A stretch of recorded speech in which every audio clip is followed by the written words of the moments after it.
I've experienced that myself, where my own confirmation bias, I can remember more than once looking at a resume, being very impressed, doing a little digging, becoming more impressed, then meeting somebody in an interview and saying, okay, this is phenomenal, this is perfect.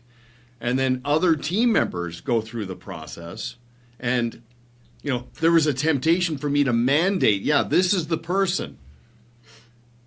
But you can believe your own hype to such a degree. And then sure enough, another team member chimes in with insights and then compares and contrasts it to another candidate.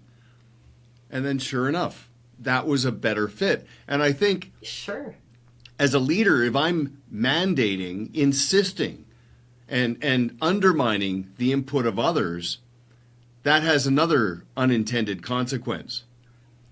Now here's another thing I want to ask you, because I've seen this in our business as well.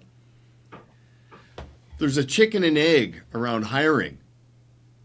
I've talked to many advisors who say, when we get to this level of revenue, then we're going to pull the trigger.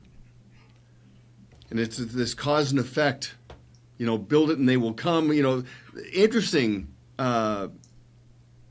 concept there. So what is your perspective on that? When should somebody make a decision to add to their team?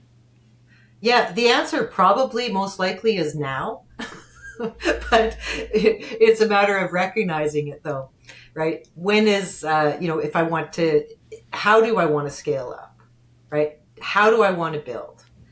If the advisor is looking at, and that's not always the way they're going, right? Obviously we talk a lot about scaling down as well, and honing in on that tight little group of clients and just living your best life working with these best clients.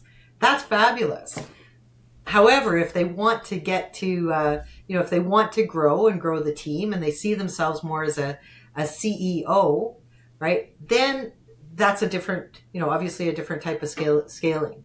And that's where they really need to look at intentionally identifying those team members that are needed and what exactly is going to help us get to that next level. So, for example, it might not always be another lead advisor.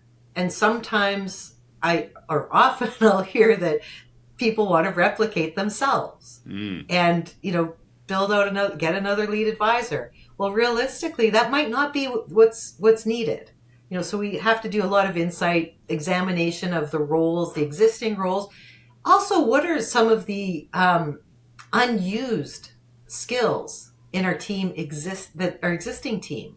Often people have got skills, abilities, knowledge, and aspirations beyond the current role that they're at. So it's very important to make sure that, everybody's fulfilled, everybody is doing what they're good at, what they want to do, in alignment with the team, moving in the direction that you need it to. But it really does start with defining, what it is you want, and then we can plan out like how to get there.